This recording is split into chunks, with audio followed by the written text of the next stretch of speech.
Good morning বন্ধুরা, welcome back to my channel. আমি সবিতা কোয়েল war চ্যানেলে তোমাদের সবাইকে স্বাগত। তোমরা সবাই কেমন আছো? আশা করছি সবাই খুব ভালো আছো, সুস্থ আছো। তো আজ হচ্ছে সোমবার, আর এখন বেজেছে কটা জানো? এত অন্ধকার রয়েছে। প্রথমে তোমাদেরকে দেখালাম পরিবেশটা কেমন, এত অন্ধকার। এখন বেজেছে 4:30। এখন থেকে ব্লগটা শুরু করছি, তোমরা দেখতে থাকো, আশা করছি ভালো লাগবে। এখন আমার এত তাড়াতাড়ি ওঠার কারণ হলো মেয়ের পরীক্ষা চলছে, সেই জন্য আমার মর্নিং টু নাইট রুটি আমি কিভাবে মেয়ের সাথে কাটাই সেটাই তোমাদের সাথে শেয়ার করছি। তো ওই দেখো বাড়ির ভেতরে আমি চলে এলাম। তো মেয়েকে আগে একটু খেতে দিলাম বিস্কুট। একটু বিস্কুট মানে ও কেক খাচ্ছিল, কেক আর জল খাচ্ছিল, খিদে পেয়ে গেছে ওকে। আর এখন কটা বাজে দেখো, এখনও 4:45 মতো বেজেছে। তারপর ওকে আবার পড়তে বসাবো। তো পড়তে বসেছে, দিয়ে আমি আবার এলাম হরলিক্স বিস্কুট নিয়ে ওকে দেবো খেতে। দিয়ে আর কাছে আবার বসে আমি পড়াগুলো ধরে নেবো। একটু পরীক্ষা আছে, 11টায় পরীক্ষা, ও 10:30টার সময় বেরোবে। তারপরে একটু পড়িয়ে পড়াগুলো ধরে তারপরে আমি চলে যাব। আমার সব মানে এমনি সব কাজ গুছানো হয়ে গেছে, ঘর ঝাড় দেওয়া, উঠোন ঝাড় দেওয়া, জল টল আনা, এইসব সার্ফে জামা কাপড় সব ভেজানো হয়ে গেছে। ওর কাছে বসে একটু পড়া ধরবো। আর এই যে আমি চা বানিয়ে নিয়েছি, আমি চা খাচ্ছি, আর ওকে হরলিক্সটা দিলাম, ও হরলিক্সটা খাবে। নিয়ে পড়াটা ধরে নিয়ে আমি চান করব, চান করে পুজো করব, পুজো করে আবার ভাত রান্না করব। তো স্কুল আছে, ভাত খেয়ে যাবে। এখন কি রান্না হবে এখনও কোনো ডিসাইড হয় না। পড়তে বসালে তখন আর অন্য কোনো কাজের কথা আমার খেয়ালেই থাকে না, যে কি রান্না করব না করব, কি খেয়ে যাবে সেটাও আমার চিন্তা করা হয় না। আমার পড়াটা আগে মেন, পড়াটা না ধরলে ও পড়বে কী পড়লো না পড়লো, প্রস্তুতি কেমন হয়েছে, সেই জন্য আমার মনটা শান্তির জন্য আমি ওর কাছে বসে পড়াটা ধরে নেই। তাহলে একটুখানি মনটা শান্তি আছে, না ঠিকঠাক আছে পরীক্ষার প্রিপারেশনের জন্য। তো ও এখন হরলিক্সটা খাবে, তাই হাত ধুতে গেছে, হাতে এসে বসবে, আমিও তখন থাকবো, ওটা ধরে নেবো। তারপরে এই দেখো আবার চান টান করে টিফিনটা করলাম। তো আজকে ভাবলাম যে তাড়াতাড়ি ছুটি হয়ে যাবে, তো 12:30টায় ছুটি হয়ে যাবে। আমি মনে হয় তাহলে টিফিন খেয়ে চলে যাও, তারপরে এসে ভাত খাবে। তো ওই যে পরোটা আলুর দম বানিয়েছি, লুচি বানাবো ভাবলাম, তারপরে বলছে লুচি বানাবো না, লুচি একটু তেল থাকে, ওই জন্য পরোটাই বানিয়ে দিলাম। অনেকদিন পর লুচি পরোটা বানালাম, ও ভালো লাগবে পরীক্ষার সময়। তো তো টিফিনও বলো, ভাত রান্না বলো, এইসব করছি, তো সেরকম সবজি টবজি ভালো করে রান্না করা হচ্ছে না, খাওয়াও হচ্ছে না। এই যে আজকে টিফিনটা বানালাম, আমুলে এসে দুপুরে ভাত খাবে। আর এই টিফিনটা আমি নিয়ে নিয়েছি, ও স্কুলের ড্রেস পরে নিয়েছে, চান টান পরে এসে রেডি হয়ে গেছে। খেয়ে এবারে ওড়নাটা পরবে, মজা পড়বে, চলে যাবে। তো হাজব্যান্ড ঘরে আছে যেহেতু দিয়ে আসবে ওকে স্কুলে, আবার নিয়ে আসবে। না থাকলে ও নিজে এখন সাইকেলে যায়, নিজে যায় যদি না থাকে আমার হাজব্যান্ড।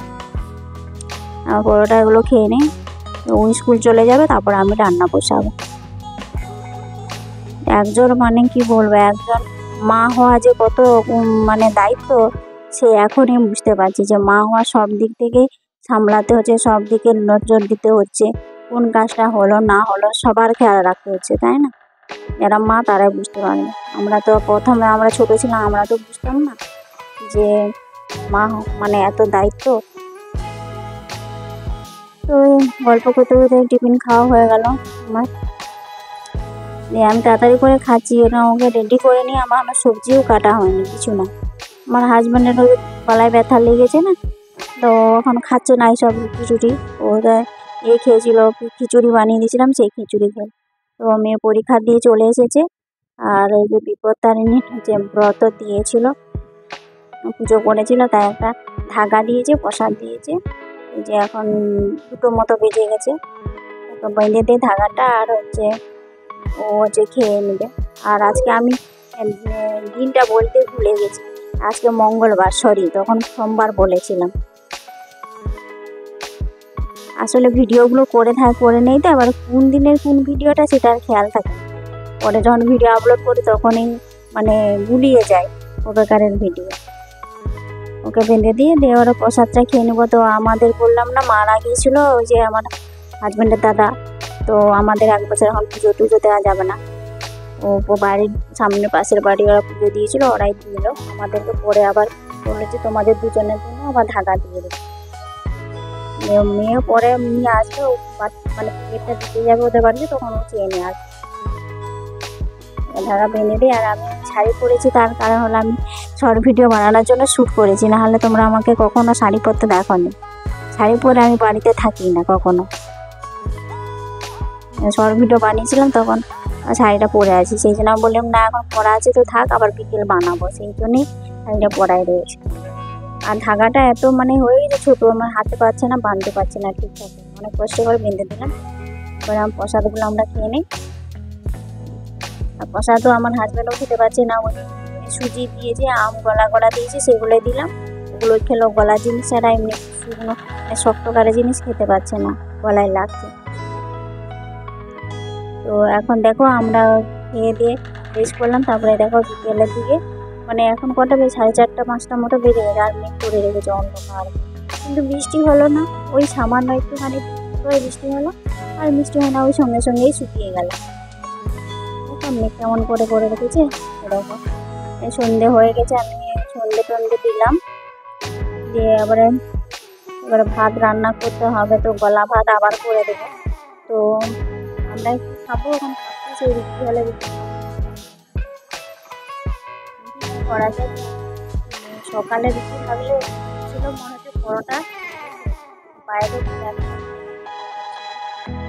আর এই দেখো মেয়ের তারপরে দিন ড্রয়িং পরীক্ষা আছে, ও করছে দেখো, ও ড্রয়িংয়ের সব জিনিসপত্র সব বের করে নিয়েছে। তো ওদের একটা প্রজেক্ট লাগবে পরীক্ষা দিনে, ড্রয়িং পরীক্ষা। তো এই থালাটা এটা হলো মাটির থালা, গোবর নামে আর এরকম কালার করেছে, এটা আজকে তাই কালকে স্কুলে দেখো।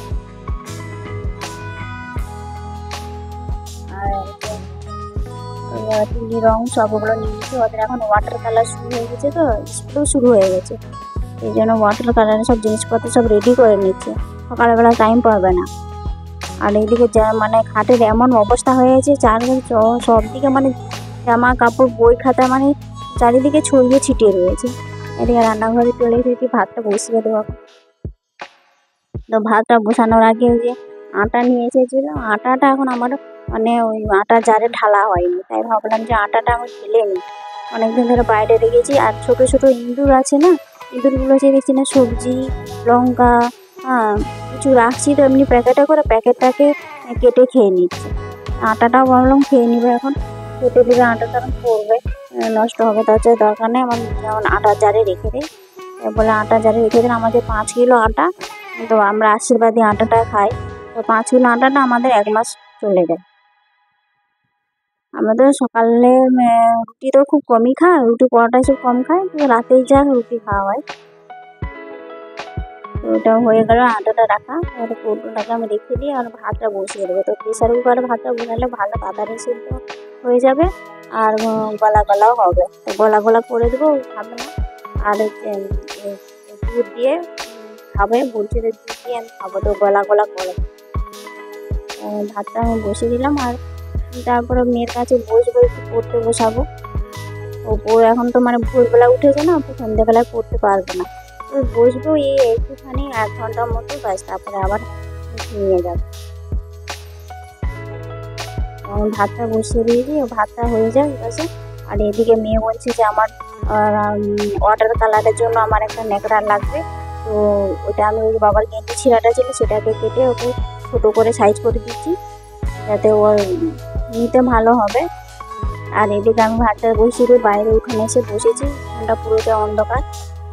আর আমি বসেছি, আমার হাতে কেন যে কোথায় ব্যথা করছে আমি বুঝতে পারছি না কি করে ব্যথা করছে। আর এই দিকে একটা বড় দেখে একটা কোনো ব্যাঙ বেরিয়েছে, আর ব্যাঙটা দেখে মেয়ে বলে আমি এত বড় ব্যাঙ কোনোদিন দেখিনি, তাই ও ব্যাঙটা কী করছে ওইটা ও দেখে গেছে। ব্যাঙটা ওখানে ছিল, দিয়ে ওই ড্রেনের মধ্যে চলে যাবে, তখন ও আর কি করবে বলে এত বড় ব্যাঙ, ব্যাঙটা ড্রেনের মধ্যে চলে গেল। আর এই দেখো তারপর আবার রাতের বেলায় ওকে আবার হরলিক্স বিস্কুট দিলাম, একটু অনু খাবে। আর চুলটা ছেড়ে রেখেছে, চুলটা মানে মাথায় জল নিয়েছিল, চুলটা ভিজে রয়েছে। আর এদিকে দেখো পরোটা আর ওই যে সবজি ছিল সেটাই রয়ে গেছে, দিয়ে ওকে তখন বললাম তাহলে এটা আছে, এটা খেয়ে নাও। আর আমাদের বাড়িতে লোক এসেছিলো, তো হঠাৎ এসেছিলো, তাদের ভিডিও আর করাও হয়নি। তো এখন আমরা ডিনারটা খেয়ে নিই, মানে মেয়ে দুজনেই। আর আমাদের হাজব্যান্ড এখনও পুলিশ লাইনে গিয়েছে, সে আসেনি, এটাও ভাত খাবে। আর ভিডিওটা এখানে শেষ করছি। ভিডিওটা যদি ভালো লাগে তাহলে প্লিজ আমার চ্যানেলটাকে সাবস্ক্রাইব করে দিও, লাইক করে কমেন্ট করে জানাবে কেমন হয়েছে। ততক্ষণ সবাই ভালো থাকো, সুস্থ থাকো, দেখা হচ্ছে পরের ব্লগে। ততক্ষণ সবাইকে bye, good night, all time সবাই স্মাইল করতে থাকো। ভিডিওটা যদি কোনো ভুল ত্রুটি হয়ে থাকে প্লিজ তাহলে আমাকে ক্ষমা করে দিও, কিন্তু আমাকে সাপোর্ট করো।